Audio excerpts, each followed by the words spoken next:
Hello दोस्तों, welcome back to my channel. मैं थोल्ला भाई पीकी में आपका स्वागत है। तो दोस्तों आज मैं आपको कुछ रासायनिक अभिक्रियाएं हैं जो कि पी ब्लॉक के तत्व से संबंधित है, मैं उन सारी अभिक्रियाओं को बताऊंगा कैसे करना है। और देखो, मैं पहले ही बता रहा हूं कि जो पी ब्लॉक के तत्व के रिएक्शन है, ये ऐसे रिएक्शन है कि यहाँ पे आपको थोड़ा सा तो रटना पड़ेगा।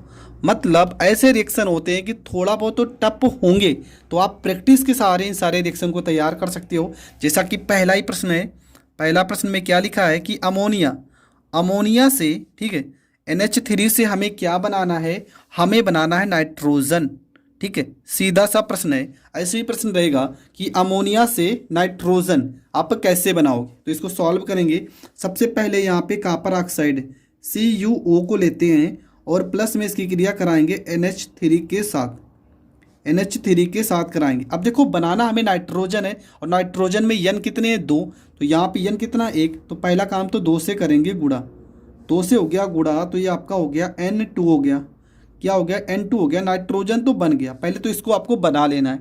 इसके बाद क्या क्या बचा है, एच आपके पास कितने, दो तिया छः।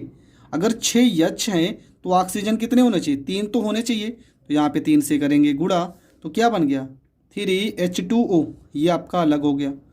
प्लस में क्या बचा है, Cu बचा है कितने, तीन, तो 3Cu। लो, बन गया। इससे ज़्यादा सरल मैं क्या बताऊं, बताओ। इससे ज़्यादा सरल आप पूरे यूट्यूब पे ढूंढ लो, नहीं कोई बताएगा, डायरेक्ट आपको हल कर देगा। एक एक लाइन में बता रहा हूँ कि एच देखो कितने हो रहे, दो तिया छः। अगर छः एच है तो ऑक्सीजन कितने होने चाहिए, कम से कम तीन, तभी तो आपका जल बन जाएगा। और 3Cu बचा, 3Cu को अलग कर दो। दूसरे पे आते हैं। दूसरा रिएक्शन में आपको बनाना है अमोनियम डाइक्रोमेट से। ठीक है, सीधा सा रिएक्शन है, लिखा है अमोनियम डाइक्रोमेट, डाइक्रोमेट। ठीक है, अमोनियम डाइक्रोमेट से आपको क्या बनाना है, आपको बनाना है नाइट्रोजन। ठीक है, आपको बनाना है नाइट्रोजन। तो आप क्या करोगे, सबसे पहली चीज़ अमोनियम डाइक्रोमेट का फार्मूला पता होना चाहिए। तो NH4 का होल ट्वाइज, और डाइक्रोमेट के लिए Cr2O7। ठीक है, ये हो गया आपका अमोनियम डाइक्रोमेट। यहाँ पे 7 है, ये 7। देखो यन यहाँ पे बाहर अगर दो लिखा है ना, इसका मतलब यन आपके पास दो है। तो यन आपके कितने हो गए, दो। वो आपके पास कितना, एच कितने, चार दूना 8 एच है। और यहाँ पे ओ कितना है, 7। 8 अगर एच है तो मतलब 4H2 तो होना चाहिए। और इसके साथ क्या लगेगा, ऑक्सीजन। ऑक्सीजन कितने हो गए, चार। अभी भी ऑक्सीजन कितने बचे, Cr2, तो यहाँ पे Cr2। ऑक्सीजन कितने बचे हैं, तीन, तो यहाँ पे O3। देखो ये आपका फिर से बन गया नाइट्रोजन। तो ये समीकरण भी आपका हो चुका है संतुलित। अगला बढ़ते हैं नंबर 3 पे। नंबर 3 है आपका sodium azide, sodium azide, sodium azide है। सोडियम एजाइड से क्या बनाना है आपको, नाइट्रोजन बनाना है। ठीक है, सोडियम एजाइड से आपको नाइट्रोजन बनाना है। तो सबसे पहली चीज़ सोडियम एजाइड का फार्मूला, तो NaN3, ये आपका होता है। ठीक है, इसको अगर हम गर्म करेंगे, देखो यन्ने लिखा है ना, यन्ने, तो ये आपका हो जाएगा। यन आपके पास कितना है, तीन, तो N2 तो अलग हो जाएगा। पहली बात तो नाइट्रोजन तो बनेगा ही। यन आपके पास कितना बचा है, यन आपके पास बचा एक। ठीक है, यहाँ पे हमें दो हो गया। यन आपके पास कितना बचा, देखो यहाँ पे सीधा सा हम करते हैं दो से गुणा। यन कितना हो गया, दो तिया छः। यहाँ पे तीन से गुणा कर देंगे, तीन यन अलग, मतलब 3N2। ये तो क्लियर हो गया। यन आपके पास कितना है, दो, तो 2 लगा दो, बस हो गया, ये भी आपका बन गया। अगला नंबर 4।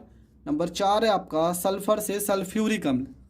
आपका है प्रश्न है, सल्फर से आपको बनाना है सल्फ्यूरिक अम्ल H2SO4।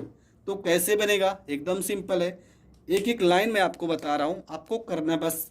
यहाँ पे सल्फर है तो यहाँ पे S लिखना है, प्लस में किसके साथ क्रिया कराना है। अब देखो यहाँ पे SO4 आ रहा है।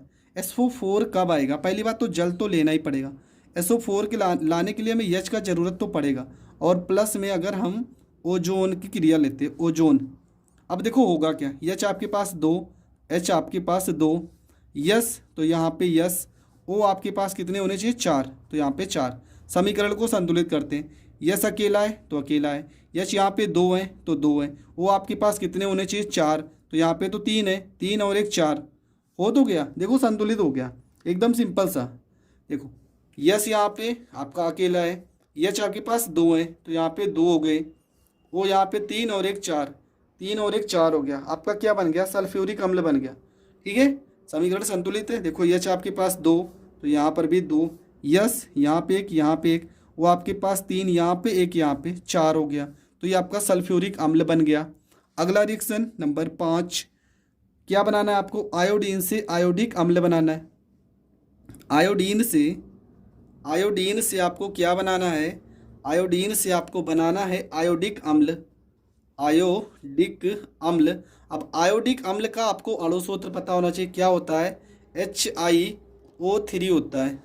ठीक है, आयोडीन का अणु सूत्र क्या होगा? I2 होगा। अब इसकी क्रिया हम किसके साथ कराएंगे? पहली बात, H आ रहा है तो जल को लेंगे, और आपका O3 आ रहा है, इसका मतलब ओजोन को भी लेंगे। किसको लेंगे? ओजोन को भी लेंगे। अब होगा क्या? देखो यहाँ पे H, यहाँ पे H हो जाएगा। HiO3 तो आपका हो ही जाएगा, पहले तो आपको यही लिख लेना है। H यहाँ पे कितने? यहाँ पे 2 हैं, और यहाँ पे I कितना? देखो I कितना है? 2, तो यहाँ 2 से करना पड़ेगा गुणा। अब HO कितने हो गए? देखो 2 3 6, यहाँ पे 3 और एक 4 ही है, तो हम क्या करते हैं, और H आपके पास 2 H हैं तो 2 H हो गए। I 2 था, 2 हो गया, वो आपके 3 और एक 4, यहाँ पे 2 3 6 हो गए। हम यहाँ पे 5 से कर लेते हैं गुणा। ठीक है, अगर 5 से गुणा करेंगे तो कितना होगा? 5 3 15 1 16, 2 3 6 यहाँ पे हो गए, प्लस में 5 और 2 यहाँ पे कर लेते हैं। ठीक है, ये आपका हो जाएगा अलग। तो ये भी आपका कंप्लीट हो गया। अगला आपका रिएक्शन देखते हैं। अगला आपका है बिरंजक चूर्ण से क्लोरीन। ठीक है, अगला रिएक्शन है आपका बिरंजक चूर्ण से क्लोरीन। बिरंजक चूर्ण से क्लोरीन आपको बनाना है। तो बिरंजक चूर्ण का फार्मूला CaOCl2 होता है। इसकी क्रिया हम जल से करा देते हैं, H2O से। तो होगा क्या? देखो यहाँ पे Ca लिखा है ना, तो Ca हो जाएगा। यहाँ पे O कितना है? देखो 1 और एक 2, और H कितने? 2, OH का होल ट्वाइज कर देंगे, प्लस में Cl2, प्लस में Cl2 हो जाएगा। तो ये रिएक्शन भी आपका हो गया कंप्लीट। अगला रिएक्शन देखते हैं, 7 नंबर रिएक्शन। आपका प्रश्न है कि सल्फर सोडियम एजाइड को गर्म करते हैं। तो ये तो आपका हो गया था। सल्फर को सांद्र नाइट्रिक अम्ल के साथ क्रिया कराते हैं। ये भी रिएक्शन हो गया आपका। अगला जो आपका रिएक्शन है वो, अभी तो हम कैसे प्राप्त करोगे कि रिएक्शन कर रहे हैं। ठीक है, कैसे प्राप्त करोगे कि रिएक्शन होने के बाद ही हम अगला रिएक्शन करेंगे। हाँ, कॉपर सल्फेट से कॉपर फास्फाइड, पहले इसको करते हैं। नाइट्रोजन से अमोनिया। ठीक है, इंपॉर्टेंट है ये। नाइट्रोजन से आपको क्या बनाना है? आपको बनाना है अमोनिया, मतलब NH3। आपको हाइवर पराक्रम विधि पता होगा, N2 प्लस में 3H2। ठीक है, बनेगा क्या? बन जाएगा आपका 2NH3। ये रिएक्शन आपका हो गया कंप्लीट। अगला आपका रिएक्शन है रिएक्शन नंबर 8। कैसे प्राप्त करोगे कि हम प्रश्न कर रहे हैं, तो पहले कैसे प्राप्त करोगे कि सारे प्रश्न करते हैं। प्रश्न है आपका बेरियम एजाइड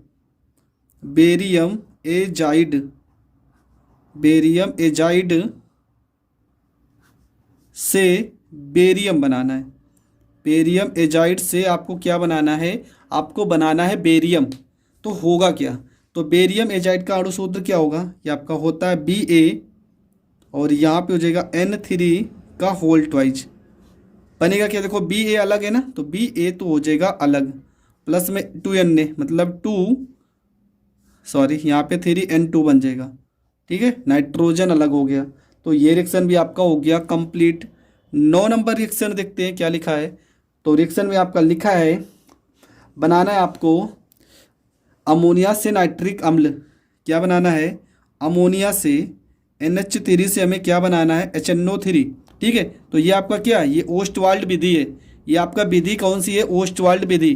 तो हमें अमोनिया से नाइट्रिक अम्ल बनाना है। तो हम कैसे बनाएंगे? सबसे पहला काम आपको क्या करना है, यहाँ पे लेना है NH3। हमने कहा था कितने NH3? 4NH3, प्लस में 5O2 लेना है। तो आपका बनेगा क्या? 4NO बनेगा, प्लस में आपका क्या बनेगा? प्लस में 4NO बन जाएगा। और दूसरी चीज़ आपका अलग क्या होगा? तो 6H2O अलग हो जाएगा। ओस्टवाल्ड विधि हमने पढ़ाया है और आज ही वीडियो पढ़ा होगा, आप देख सकते हो। NO बन गया, फिर से इसको लेना है, NO लेना है, प्लस में कितने? 2NO, और यहाँ पे O2, तो बन जाएगा 2NO2 बन जाएगा। ठीक है, इसके बाद आपको NO2 को लेना है, NO2 को लेना है, और इसकी क्रिया कराना है जल से। तो बनेगा क्या, HNO3 बनेगा, HNO3, और प्लस में कुछ मात्रा में HNO2 भी अलग हो जाएगा। यहाँ पे आपको क्या कर देना है, यहाँ पे 2 से आपको कर देना है गुणा। तो ये आपका क्या बन गया, ये आपका बन गया नाइट्रिक अम्ल। तो ये रिएक्शन भी आपका हो गया कंप्लीट। तो ये सारे के सारे रिएक्शन जो हैं वो अमोनिया के रिएक्शन है, मतलब पी ब्लॉक के तत्व की। और अधिकतम ये सारे के सारे जितने भी प्रश्न मैंने आज बताए हैं, ये सारे के सारे प्रश्न है कैसे प्राप्त करोगे के प्रश्न है। अगला जो वीडियो होगा इसी लेसन का होगा, और प्रश्न जो होंगे वो आपका होगा क्या होता है जब। तो आई होप आपको ये सारे टॉपिक क्लियर हो गए होंगे। अगर क्लियर हो गए हैं तो वीडियो को प्लीज़ ज़्यादा से ज़्यादा लोगों तक शेयर करें, और चैनल पर नए हैं तो चैनल को सब्सक्राइब करें। जय हिंद, जय भारत।